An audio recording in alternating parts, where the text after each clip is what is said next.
We're here tonight. We're going to talk to Gary.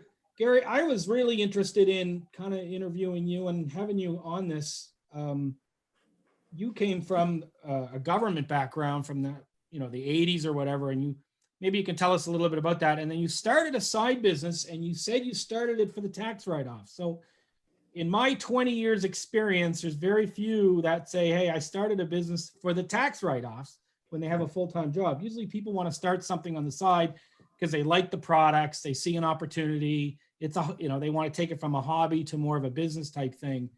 And maybe you could just tell us a little bit about your background. I guess once I graduated from university, I was one of the fortunate ones because a lot of us graduated with a psych degree, but the people I hung around with back at York University back in the 80s, graduated in 85, most of them ended up working retail or factories or whatever they could get because they had a student loan over their head and had to jump on a job. I was lucky to get in with the Ministry of Community and Social Services in Ontario.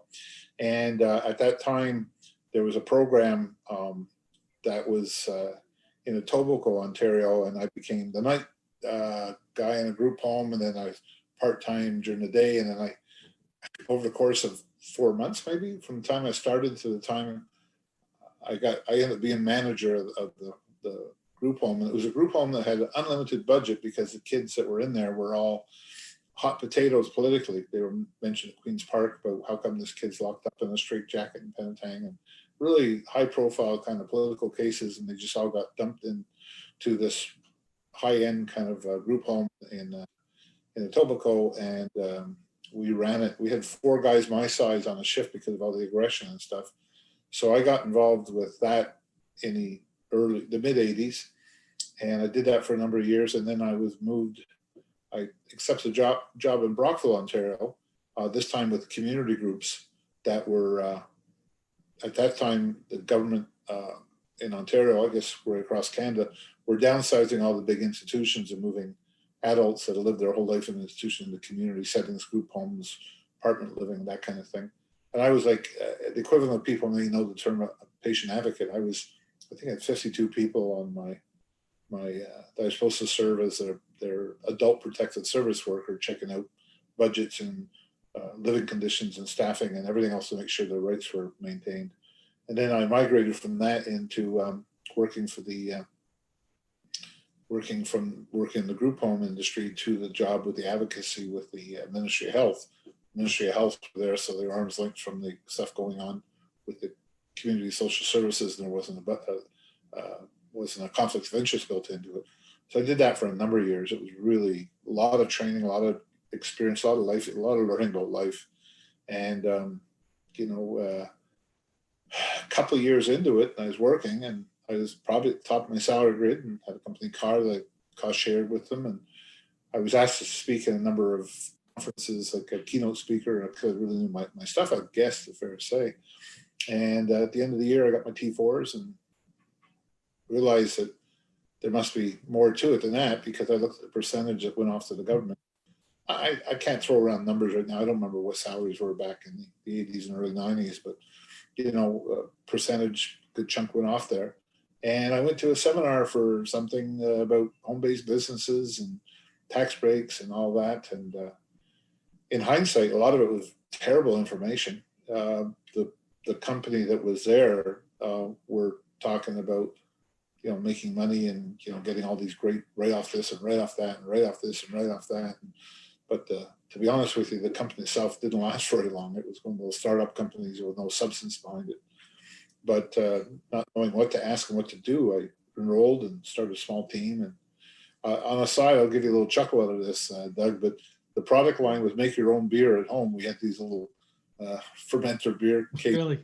We bought the syrup, and we used to do home parties, and as crazy it would be, I was giving everybody Guinness and lagers and all that, and hoping they buy the kit and then sign their friends up to buy their kits. And it lasted probably 18 months, and the company was just gone. So you weren't selling the beer, you were selling the kits. The kits to make your own beer. Yeah. A lot of people make beer and wine in their home. Yeah. This was like a can of all the stuff you use, and all the additives, and back then we had stubby beer bottles, and I remember one watching TV and all the beer bottles started exploding in the basement. Glass flying everywhere because I put too much of something in the mix. But this just tax break thing caught my attention, and I had friends at that time that had manufacturing and consulting businesses and stuff. And if they went golfing or they went away, they kept saying, "Oh, it's on the company, it's on the company," and it just didn't sound right. Like, I want to go golfing, it's on the company. So I did my own little due diligence back then and realized I could write. I had a small mortgage over my head with 18.2% mortgage rates back in the 80s. My first home. And it just made sense to me to find something, whether I started teaching guitar lessons in my front room or to kids, or my wife was teaching yoga a little bit for a fun basis and flipped it into a business. And we started learning what we can and can't do. And you'll concur with this, I'm sure. Most of the people I went for my taxes didn't know what the beat they were doing, telling me all kinds of misinformation that I knew in the time was wrong. Fallacies like, oh, you can lose money for 3 years and that's the end of it. They won't let you in breaks it after 3 years. And one of the lectures I went to talk about J.K. Rowling with all the Harry Potter stuff. I think she's the second richest woman in the UK now, next to the Queen. And she wrote for years and years and years, living on mother's allowance and writing all kinds of stuff. And how no one has a crystal ball to turn around and say, well, we know that on month 36 you should be making money, or we won't let you use tax breaks anymore. There's nobody in the tax system at all that has a business training in that regard. They can't assess the probability of breaking even by a certain time frame and all that. So how many businesses out there right now, this would be their third year and they're going through the pandemic? Yeah. Right? I know people in the I'm like yourself. I'm in the network marketing industry, and I know people making 6-figure incomes monthly, never mind yearly. And they didn't get it in 3 years. They've been at it 10. I know people from the old companies that were around back in the old days that are still vibrant now, and they've been at it for sometimes 20, 30 years. They don't make those kind of figures overnight, So yeah, I quickly learned to just keep going and going. And I got out of the industry for a while because I got another consulting job with a non-conflict conflict of interest, and I walked away. And with the conflict of interest, I wasn't supposed to have any other involvements.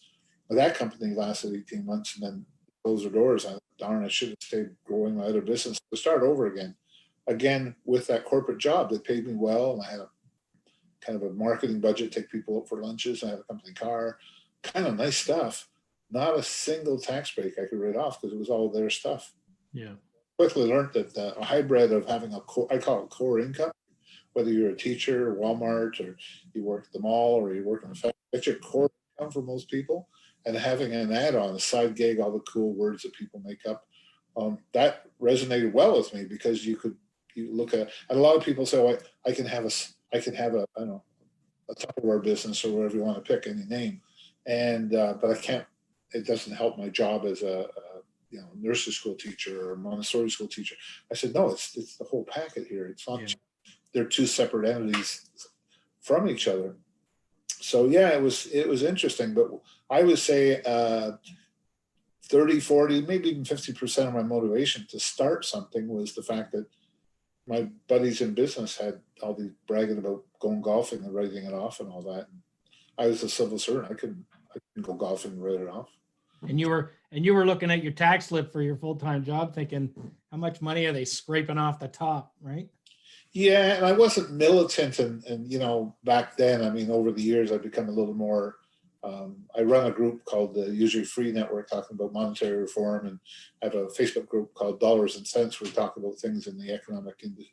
It's not a huge group, but it's there. Matter of fact, someone's interviewing me to create a book on monetary reform and the history of money, and that's sort of my personal passion, is understanding how money is made, what monetary reform is, and I could talk for hours on that. But it suits well when I meet people. I've got one person on my team now as a dog groomer, and she was, oh, I don't need any money, and everything's fine. I'm sort of misquoting her here. She didn't say it that way, but when COVID hit, 2 hours notice, we can't groom dogs. We'll call you, we can't. So everybody panicked and stuff. And the people I know who have a core income and had started something, they say the best time to plant a tree is 20 years ago. Yeah. If someone had had started a home-based business 3, 4, 5 years ago, and started getting even $100 a week coming in. Never mind the big fancy testimonies. $100, $150 a week. That would be really nice during these hard times. Just knowing every the 15th of every month or something in your bank, you know. Yeah, absolutely. So here we are 30 years later, and it's funny because, you know, I wanted to kind of ask your thoughts around the book, but something that I don't think I even shared with you, Gary, but when I first launched the book, even before I put it on Amazon, you know, I built my website, I had all the connections, found the printers in Canada and the US, and kind of set everything up. It was all going to be print on demand, and was tested it, everything was working. And then I launched it on Facebook and made an announcement, and you messaged me and said, how do I order more than one? I was like, oh, I guess people probably want more than one copy. So then I had to go back and recode and do all this kind of stuff. But it was kind of funny because you, my apologies. My apologies. I wanted more than one. I'll never do that for you again. No, I mean, but it was good because after that, people were ordering more than one, right? So, and then, and so I thank you for that, because I was just so close to trying to get all the pieces together and make this thing work that, and I was like, yeah. So then I had to change it and stuff. But you were the first person to order more than one. And I want to talk about, you know, thank you for having that faith in, hey, listen, Doug wrote a book and I want to support him. And I also want to share the book, because that's my purpose here, right? Is to get this information out into people's hands. But so first off, I wanted to ask you about sort of your goal of sharing it, I guess, making that investment to buy more than one. But then the second thing is, after you've read it, maybe give me some feedback. You know, you've been around this home business thing for 30 years. Did, you know, anything in the book that you picked up or thought, hey, listen, that's, people should know this stuff, right? Yeah, I'm going to jump around a little bit with my response to your two-tiered question there, but over the years, you know, you've probably been around, and you'll identify with this. You go to the hotel room on a Tuesday night and you pay your $5 at the door, and you walk in, and somebody from the big city is there to tell everybody how great the business is, and they got a suit on, and everyone's coming in after feeding their kids and getting into the 7 o'clock meeting, and there's a table with all the products there, and there's a flip chart with a pad of paper and felt pens. Yeah.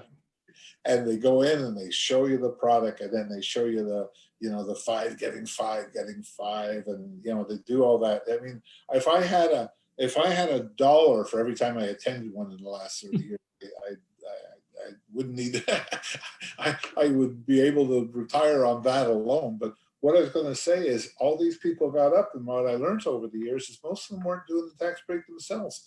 But sheet number 16 or number 4 or whatever it was on their flip chart that they did. Now we got PowerPoints and laptops and all kinds of neat things.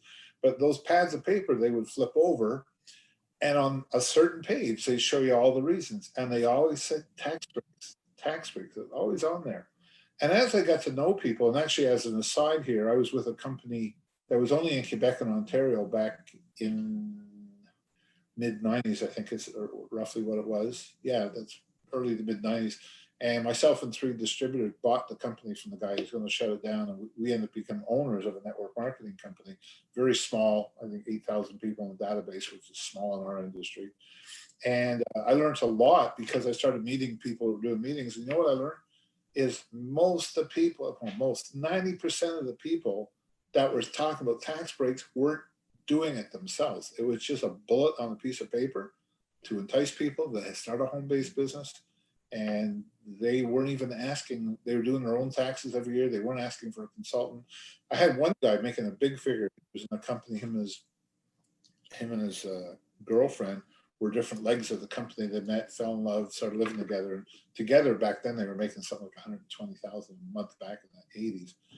And I got to know him away from that. And he turned around and says, I'm not going to pay an accountant to do my taxes. I said, you're not? He says, no, I know what I'm doing. And he didn't get any tax breaks at all for his car, for his meals, for his travel, for his marketing. He'd write off, like if he bought business cards, he called it business expense 100%. But all the other peripheral stuff that is readily in the law, both in the States and Canada, to take advantage of, he just went like that with his hand. So I quickly learned that most people doing these things, even the high, 6 income earners and stuff, they didn't know what they're doing. They weren't doing it. They were enticing people with a flip chart. And you see it on any good PowerPoint nowadays. People somewhere in there, be your own boss, blah blah. A lot of them, quit your job, and tell your boss goodbye and be independent. Well, the people I know who were successful over the years, they didn't quit their job. They had a core job, and they had a reasonable goals for it, and they acted accordingly. You and I are both followers of Richard Brooke and the 4-year mentality, and that's right through the industry. And it's basically talking about what does your life look like in 4 years. And answering your question about the sharing, they use the model, which is so duplicatable. 4, 16, 64, 253, 256, 1024. The 4. If everyone just learned how it works, and you do that. So when I bought 5 books on my first order from me, the multiple books, there was one for me, still got it right here, and the 4 as a gift to my leaders that I was working with. So I'm out of books. Don't be surprised seeing an order coming in, because I work with more than 4 people. But they make great, some are rank advance. Congratulations. Here's, let's go to lunch and all that. The thing is, these people who didn't know about all the stuff and were enticing people, they should have the book. Anyone in a home-based, but not just network marketing, but anyone who teaches yoga in the basement, they mentor kids after school in arithmetic or algebra or whatever. Anyone that has any kind of home-based business needs to get their hands on your book, with all honesty. Giving you some feedback on the book is kind of easy to do, because I've learned a lot of the stuff from multiple sources over the years. A seminar here, a Facebook group there, talking to my old bookkeeper in Brockville, in Cambridge. I have a new accountant and all that, and I've had to educate them on some of the misconceptions there. They're not taught this in when they go to courses. When they become a bookkeeper and or a certified accountant or whatever, they're not taught what you and I know. And your book is the first time I've seen it all under one cover.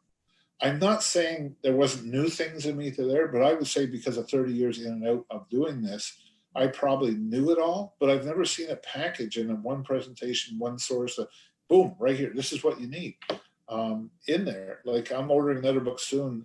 My accountant I go to every year, guess who's getting one, because she needs to see this. And if I say it, they'll say, well, who the heck are you, Gary? You're just a retired civil servant who has a home-based business, and I'm a chartered accountant. I'm not saying that in a demeaning way. It's just that I don't have any cred that way, right?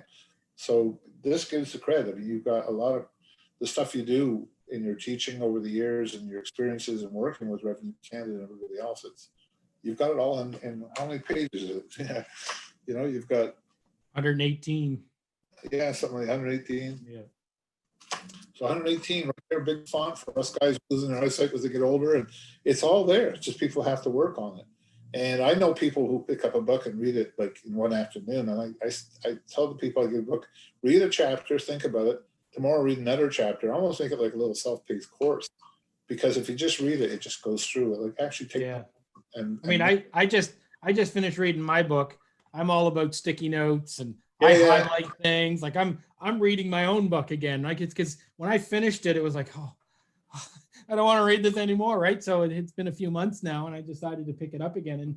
And I'm kind of reading through it, and I'm trying to have the fresh perspective again, right? So yeah, and that's good, because I've done some things. I made a PowerPoint, a generic one, how to handle objections for a rally I was in years ago, and I just changed it a little bit for my current company. I've been with them for 3.5 years, so I just had to change some logos on the PowerPoint. I looked at it and said, no, that's not what I meant. It sounded really good when you write it, but when you look at it later, you wish you'd maybe punch that up a little bit, or put the sequence different, or change an image, or something. That it doesn't hurt to have a second and third edition. But when you look at it, you've nailed it right on the. Kudos to you, because you put everything under one source. And again, I'm repeating myself, but everything I've learned that I concur with in your book, I learned from probably 20 different sources. Yeah. How could I? Okay, and the other thing is, how could I, as a quote unquote sponsor, coach, upline, whatever word you want to throw around, how can I teach that to somebody? Because my job is to teach them business skills, not product. I think any viable company, if you're in, say, health company, the head office to take care of product training. It's the team you're on will teach you how to conduct yourself and how to handle actions and all that. Yeah. So I haven't got time to sit someone and teach them how. I'm not their bookkeeper. I'm not that. So I've saved myself a lot of time by the 4 people I have other people I work with casually, but there's 4 that have set serious goals, and they got that. Yeah. So, and I told them once they get their leaders in place too, they need to order 4, 5, 6, whatever. But you know, some companies have a bundle price. If you order 100, you get a really good deal and all that. But yeah, it's kudos to you. You've got everything under. And if someone doesn't quite get it, you just read back and read that chapter again and ramp back up, take a step back and take up the hill in an ice storm, you know?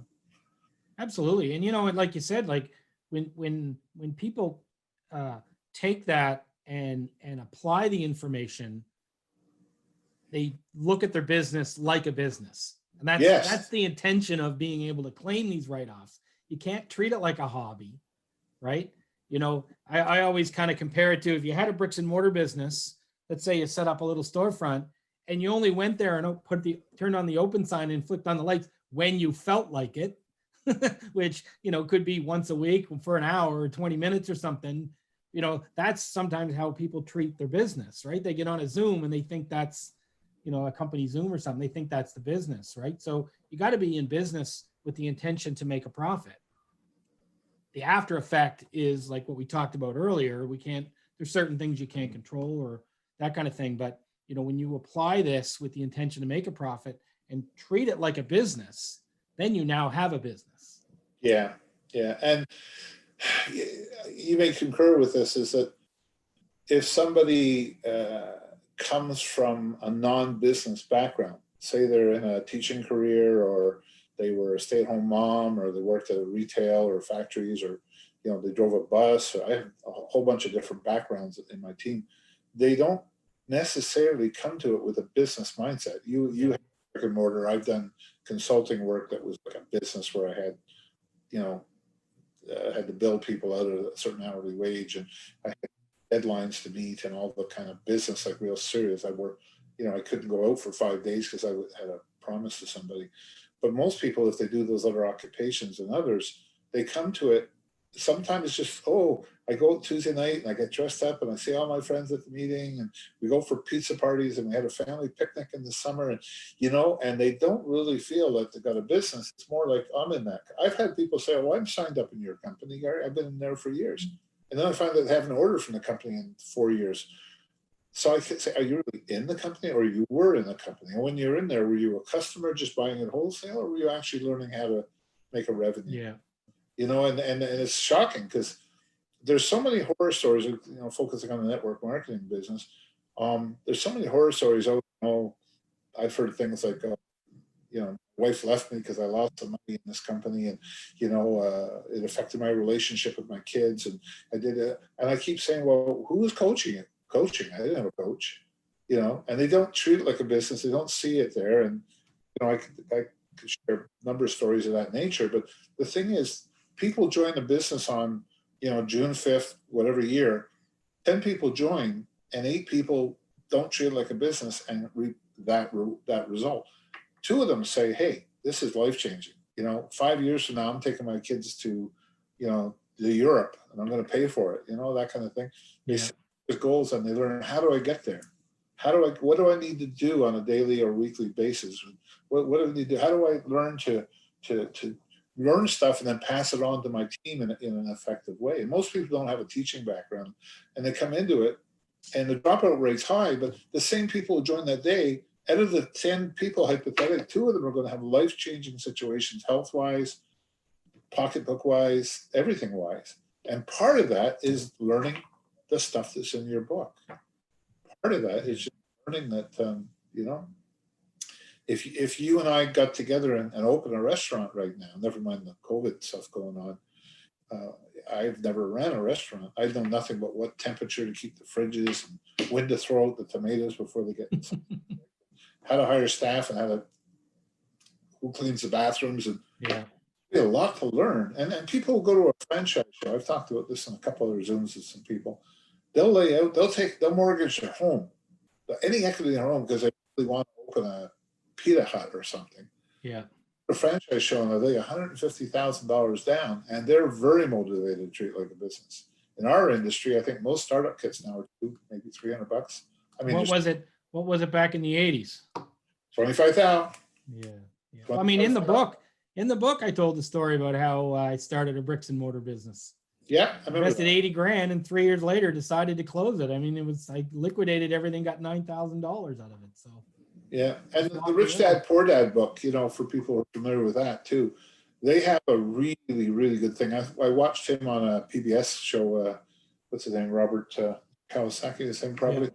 The Rich Dad Poor Dad, and he was talking about being rich and being wealthy, and this stuck with me. That was the best thing I ever heard. Someone rich, when you go to look at their assets, they've got a yacht, and they got a cottage, and they got a trailer, and they got 2 or 3 cars in the driveway, and they got a big backyard. That rich people, if their income stopped on a Monday, they lose everything. If their source of income dried up because of a pandemic or other things, they're in a bad spot. A wealthy person has not, they have stuff, but they have their time. So for instance, my wife and I have always structured a life that we got 3 or 4 months. If no money came in next week, we got enough without cashing in investments. We can go about 4 months and we've got enough to pay our living expenses and our mortgage and all that. Got 4 months. So we're 4 months wealthy according to his definition. And when people are in network marketing, if they're just working a job and that job stops, their core job rather stops, and they don't have some other residential income to buffer it, all their income stops on that Monday, you know, unless they've got some unemployment or depending on work. So it's interesting because we're not taught this in the school system. We're not taught in a religious, you know, environments of any kind of religious form. I don't know of any religion that have teaching you about prosperity and all that in a functional way. You know, a lot of people about tithing and they misquote things, but you know, it's the meek shall inherit the earth. So, you know, people who understand to do it within the law. I'm not suggesting anybody that they be sneaky or falsify things or whatever, but people are leaving money on the table by not taking advantage of what's there. Like if you could pay somebody, I don't know, $2,000 to get that happening, and you made an extra $4,000 above and beyond the 2 you paid them, you'd be silly not to hire a coach or somebody to get exactly. You know, it's like I have a course. You know, it's mentioned in the book there. I don't know, whatever it is, it's $300 or something.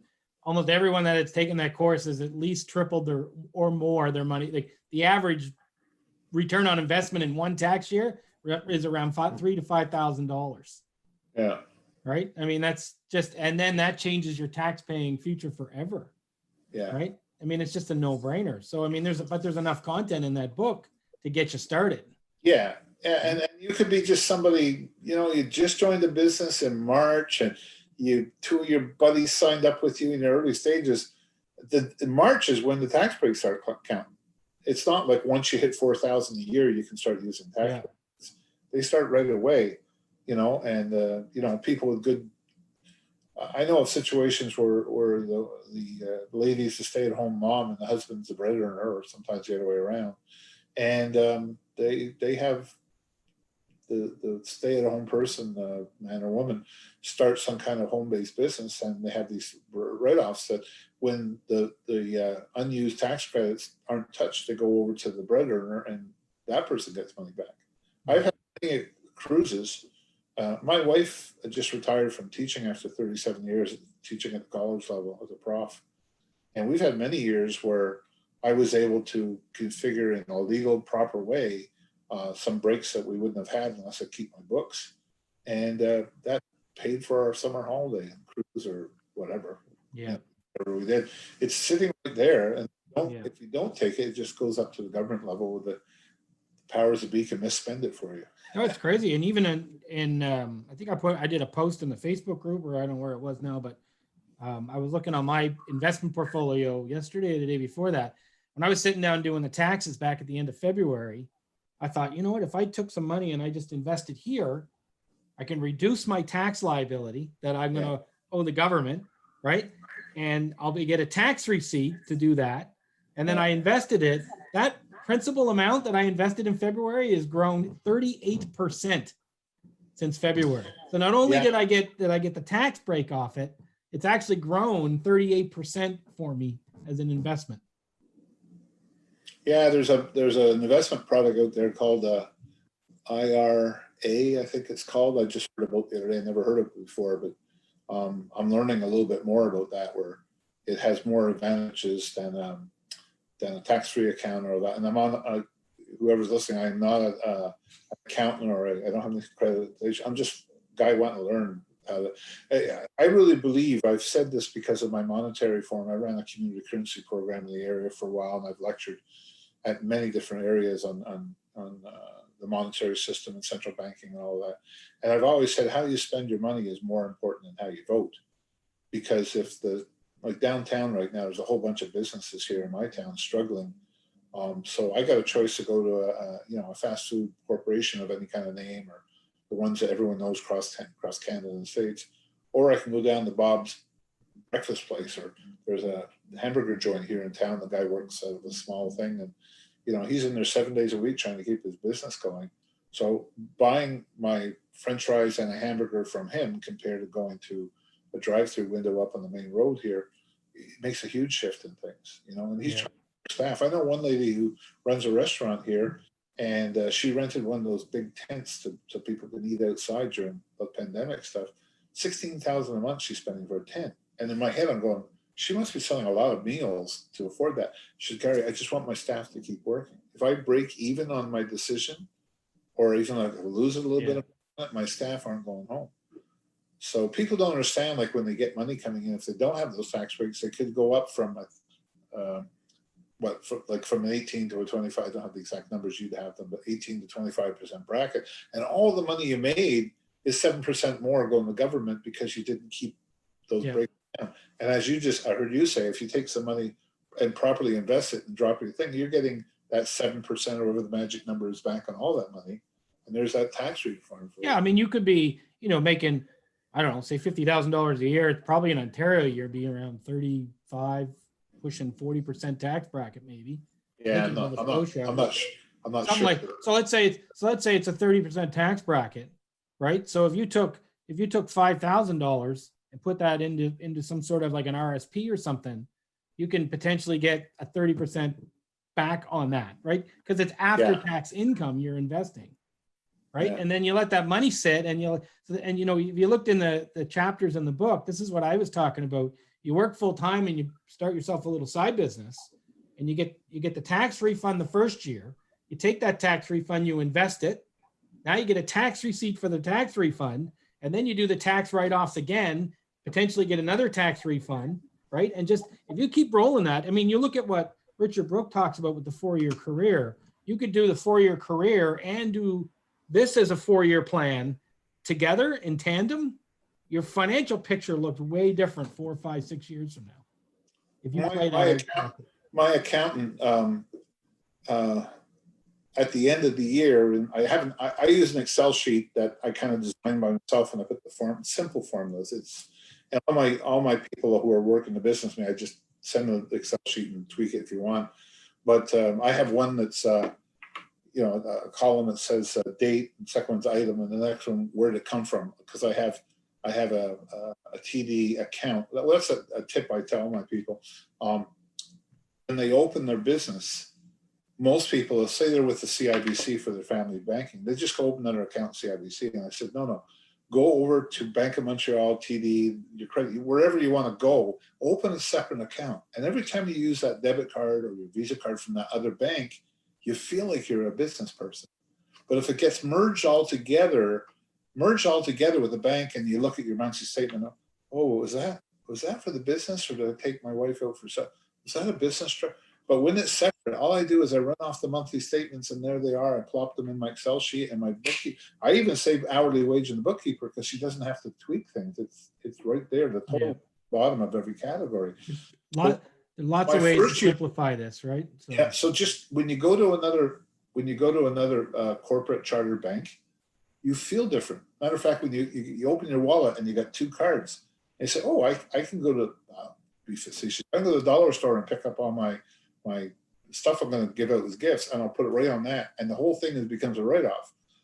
Some people go to the store and they buy something, whatever store they go to, and part of the bill is they can write off business and parties for own use.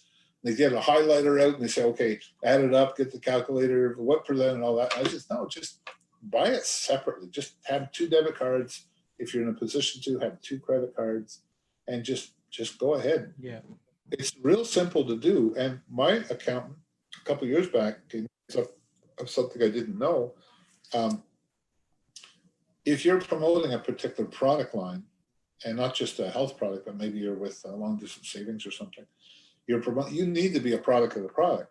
So at the end of the year, I looked at all the product I bought from the company I promote, and she just said 50% is probably business wise. Somebody gave away is, like I often give, if there's a fundraiser for a lady with charity in the cancer fundraiser, or some family going through hard times, or the Humane Society are doing a fund, I often give a little gift basket of my stuff. And I don't mark it personally as an inventory. I just, at the end, it's fair to say 50%. Yeah. I'm going there. So say someone spent for their family, I don't know, $6,000 a year on health products. They don't realize they stopped spending a lot of that stuff at the grocery store and other places. They're now spending it through the company they promote. They're never going to get that break if they buy their toothpaste and stuff at the grocery store they frequent. But when it's over here, if you can write off 50% of it, and on most companies too, when you buy stuff, there's some free product and there's some points.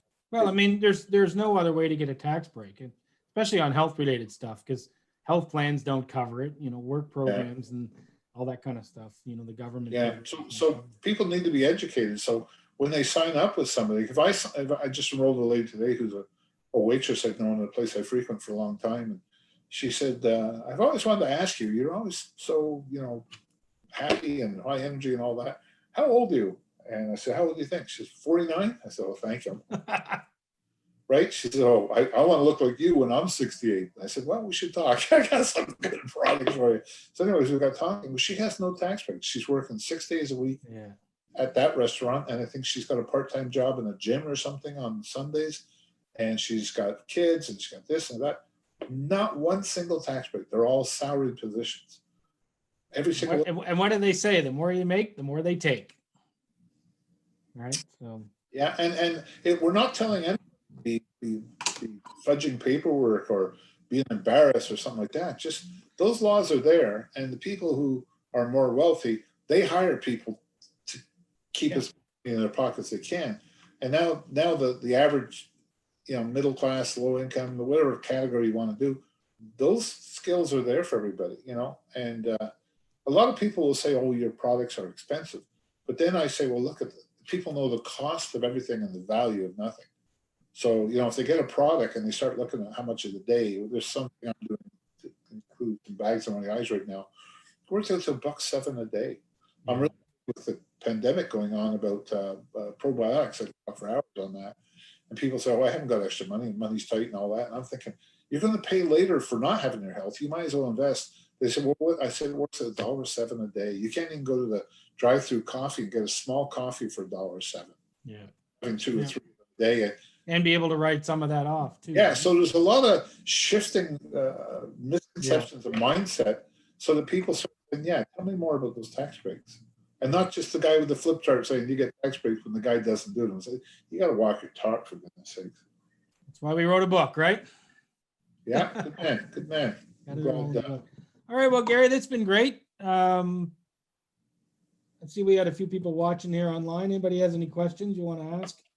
I'll keep an eye on the feed here, but all right. Well, Gary, thanks for your time. It's been fantastic. And I look forward to keeping in touch with you on Facebook. Yeah. Well, let's keep in touch. I've always enjoyed getting to know you, and you and I talk the same language. So absolutely. It's been awesome. Thanks very much. Okay. It's been my pleasure. All right. See you. Thanks. Good night.